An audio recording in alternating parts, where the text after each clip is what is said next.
Hello everyone, स्वागत है आपके अपने यूट्यूब चैनल में। जैसा कि आप लोगों के लिए एक बहुत बड़ी खुशखबरी आ गई है और इस नोटिस के हिसाब से जो भी बच्चे यानी इस बार 2027 में बोर्ड एग्जाम देने वाले हैं, मैट्रिक का या फिर इंटर का, उन सभी बच्चों के लिए ये वीडियो खास होने वाला है। तो आप लोग को ध्यान से इस वीडियो में देखना है। जिन बच्चों का रजिस्ट्रेशन छूट गया है उन बच्चों के लिए ये वीडियो खास होने वाला है। तो आपको शुरू से अंत तक देखना है और इस वीडियो को देखने के बाद आपको किसी भी तरह का डाउट नहीं बच पाएगा। तो जैसा कि यहाँ पे देख सकते हैं, बिहार विश्वविद्यालय परीक्षा समिति द्वारा ये नोटिस जारी किया गया है। तो सभी डिटेल आपको A to Z समझ में आएगा। तो चलिए देखते हैं।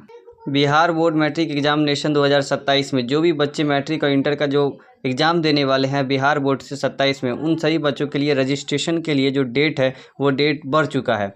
जैसा कि यहाँ देख सकते हैं, बिहार बोर्ड एग्जामिनेशन 2027 में रजिस्ट्रेशन पंजीकरण से वंचित विद्यार्थी को मिलेगा 22 जुलाई तक आवेदन करने का मौका। 22 जुलाई तक आवेदन कर सकेंगे जो भी बच्चे का रजिस्ट्रेशन छूट गया था किसी भी कारण से। जैसा कि नीचे देख सकते हैं, Bihar board matric examination 2027 Bihar Vidyalaya Pariksha समिति ने वार्षिक माध्यमिक परीक्षा सत्र 2026 से 27 में शामिल होने वाले उन विद्यार्थियों के हित में महत्वपूर्ण निर्णय लिया है। यानी एक नया फैसला लिया है स्टूडेंट के फायदे के लिए। वह फैसला क्या है? जिसका पंजीकरण यानी जिसका रजिस्ट्रेशन अथवा अनुमति यानी परमिशन आवेदन अब तक किसी कारणवश नहीं हो पाया, जिसका भी रजिस्ट्रेशन और परमिशन अभी तक नहीं हो पाया है, समिति द्वारा जारी सरकारी अधिसूचना के अनुसार ऐसे विद्यार्थी के लिए ऑनलाइन आवेदन की तिथि 13 जुलाई से लेकर 22 जुलाई तक विस्तारित किया गया है। यानी जो भी बच्चे का बोर्ड का एग्ज़ाम देना है इस बार 2027 में, खासकर मैट्रिक इंटर के बच्चे को, तो उन बच्चों के लिए ये नियम जारी हो चुका है। आपको समझ में आ गया होगा कि आपका जो किसी भी कारण से रजिस्ट्रेशन और परमिशन छूट गया था 2027 में, आपको बोर्ड का एग्ज़ाम देना है तो 2027 के लिए आपको क्या करना पड़ेगा, 13 जुलाई से लेकर 22 जुलाई तक डेट जारी किया है। और इस डेट के अंतर्गत आपको स्कूल में जाके आपको क्या करना है, ऑनलाइन कर देना है और आपका रजिस्ट्रेशन हो जाएगा। तभी आप 2027 में बोर्ड एग्ज़ाम दे पाएंगे। अगर रजिस्ट्रेशन नहीं होता है तो फिर आपका डमी एडमिट कार्ड नहीं आएगा, और ना डमी एडमिट कार्ड आएगा तो फिर आपका मेन एडमिट कार्ड नहीं आएगा, और मेन एडमिट कार्ड नहीं आने पर आपको एग्ज़ाम नहीं देने दिया जाएगा 2027 में मैट्रिक इंटर का। तो आपको ज़रूर ध्यान रखना है कि आपका रजिस्ट्रेशन जो हो वह पूरा होना चाहिए। रजिस्ट्रेशन पूरा होने के लिए बिहार बोर्ड आप लोगों के लिए एक चांस और दे दिया है। आप लोग को इस चांस को मिस नहीं करना है। तो इस वीडियो को पूरा दोस्तों तक शेयर करें। अगर वीडियो पसंद आए तो वीडियो को लाइक करें। आगे हम बताते हैं और सारी जानकारी, आपको आवेदन करने में क्या क्या लगेगा, क्या आवेदन करने में फ़ी लगेगा, सारी जानकारी हम बताने वाले हैं। तो आपको निश्चिंत होकर इस वीडियो को देखना है सिर्फ। जैसा कि हमने महत्वपूर्ण तिथि में बता ही दिए हैं कि जो आवेदन का ऑनलाइन शुरू होगा वो 13 जुलाई से स्टार्ट हो चुका है। आवेदन 13 जुलाई से आप लोगों का रजिस्ट्रेशन के लिए स्टार्ट हो चुका है। शुल्क जमा करने की जो अंतिम तिथि है वो 20 जुलाई तक है। 20 जुलाई तक जो है आप लोग आवेदन करेंगे, उसका जो फ़ी होगा वो फ़ी जमा करने का 20 जुलाई तक टाइम दिया गया है। आवेदन और घोषणा पत्र अपलोड करने का जो अंतिम तिथि दिया गया है वो 22 जुलाई तक दिया गया है। तो जितना जल्दी हो सके इस टाइम के अंतर्गत आपको क्या करना है, पंजीकरण करवा लेना है, रजिस्ट्रेशन करवा लेना है, ताकि आपको कोई भी दिक्कत ना हो बोर्ड एग्ज़ाम देने के लिए। अब हम बताते हैं कि ये जो रजिस्ट्रेशन का मौका मिला है वो किन विद्यार्थियों को करना पड़ेगा। तो पहला बात कि जिन बच्चों का रजिस्ट्रेशन नहीं हुआ है, किसी भी कारण से जिन बच्चों का रजिस्ट्रेशन नहीं हो पाया है उनका रजिस्ट्रेशन होगा फिर से। उसके बाद दूसरा पॉइंट क्या दिया गया है, अनुमति आवेदन से वंचित होना। यानी जो बच्चे अनुमति आवेदन नहीं किया है उन बच्चों को फिर से मौका मिलेगा रजिस्ट्रेशन करने के लिए।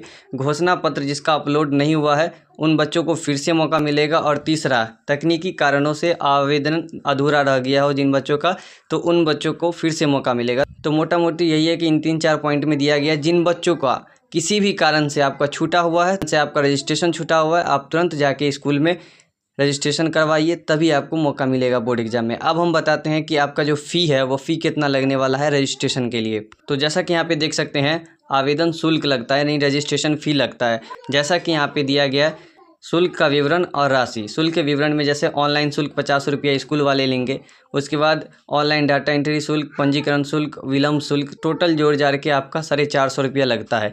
ये कौन से कैटेगरी के लिए है? तो नियमित कैटेगरी के विद्यार्थी के लिए है। नियमित कोटा का मतलब होता है ऐसे विद्यार्थी जो सिर्फ बिहार बोर्ड से ही मैट्रिक इंटर करते आ रहे हैं, यानी जो बिहार बोर्ड से ही आ रहे हैं वो नियमित कोटा के विद्यार्थी हैं, उन्हें 450 रुपया लगने वाला है। और ये जो फॉर्म है ये आप खुद से बच्चे जो है भर नहीं सकते हैं, ये स्कूल वाले ही भरेंगे आपका फॉर्म और वही सारा चीज़ करेंगे। तो उसका टोटल फ़ी वो जोड़ के लेंगे 450 रुपया। उसके साथ ही स्वतंत्र कोटि के विद्यार्थी जो बच्चे ऐसे हैं जो अन्य बोर्ड से आएंगे बिहार बोर्ड में, 12th का रजिस्ट्रेशन कराएंगे तो उन बच्चों के लिए जो है ऑनलाइन शुल्क जो लिया जाएगा 50 रुपया, सभी टोटल जोड़ जाड़ के जो है विलम्ब शुल्क भी लिया जाएगा 100 रुपया। तो ये जो टोटल शुल्क है ये सारा जोड़ के 580 रुपया जो है स्वतंत्र कोटि के विद्यार्थी को लगने वाला है। अब आते हैं घोषणा पत्र पे, यानी घोषणा पत्र क्यों जरूरी है। बहुत से बच्चे को समझ में नहीं आता कि आखिर घोषणा पत्र होता क्या है। समिति ने यानी बिहार बोर्ड ने यह स्पष्ट किया है कि केवल आवेदन भर देना पर्याप्त नहीं है। घोषणा पत्र जैसे विद्यार्थी का हस्ताक्षर, उसमें माता पिता अथवा अभिभावक के हस्ताक्षर होते हैं, विद्यालय प्रधान के हस्ताक्षर होते हैं, अनिवार्य होंगे। यदि घोषणा पत्र अपलोड नहीं होता है तो आवेदन मान्य नहीं होगा। तो घोषणा पत्र सबसे इम्पोर्टेंट है रजिस्ट्रेशन के लिए। तो रजिस्ट्रेशन में आपका घोषणा पत्र जरूर सबमिट होना चाहिए, अपलोड होना चाहिए। अगर अपलोड नहीं होता है घोषणा पत्र तो इसका मतलब है आपका जो रजिस्ट्रेशन है वो मुकम्मल नहीं हुआ, यानी पूरा नहीं हुआ है। आवेदन के लिए जो है आवश्यक डॉक्यूमेंट क्या क्या लगने वाला है, तो आवेदन के लिए आधार कार्ड लगने वाला है, विद्यालय का रिकॉर्ड लगने वाला है, हस्ताक्षर घोषणा पत्र पे होना जरूरी है। उसके बाद नीचे दिया गया है निर्धारित जो शुल्क लगेगा वो शुल्क आपको जमा करना पड़ेगा स्कूल में, तभी आपका काम होगा। उसके बाद है आवश्यक व्यक्तिगत विवरण, जो आपका सर्टिफिकेट वगैरह है, डॉक्यूमेंट है, वो विवरण अपलोड होना जरूरी है। तो आवेदन के लिए ये सारी दस्तावेजें जो है, डॉक्यूमेंट जो है ये लगने वाला है। अब हम बताते हैं कि बहुत सारे बच्चे इग्नोर कर देते हैं और रजिस्ट्रेशन के लिए आवेदन नहीं करते हैं, घोषणा पत्र अपलोड नहीं करवाते हैं स्कूल जाके। तो उन बच्चों को क्या होता है, उसका क्या खामियाजा होता है। तो बहुत सारे जो विद्यार्थी होते हैं जो निर्धारित अवधि के भीतर आवेदन नहीं करता है और वे वार्षिक माध्यम परीक्षा 2027 में शामिल नहीं हो सकेंगे। यानी ऐसे विद्यार्थी जो आवेदन नहीं करेंगे, जिसका रजिस्ट्रेशन नहीं हुआ, तो उन बच्चों का जो है वार्षिक एग्ज़ाम जो हो जाएगा, फाइनल एग्ज़ाम जो होगा, उसमें उसका एडमिट कार्ड नहीं आएगा और एडमिट कार्ड नहीं आएगा तो एग्ज़ाम नहीं होगा। जिस बच्चे का रजिस्ट्रेशन हो चुका है तो उन बच्चे को कोई घबराने की दिक्कत नहीं है, उन बच्चों का कोई टेंशन लेने वाली बात नहीं है।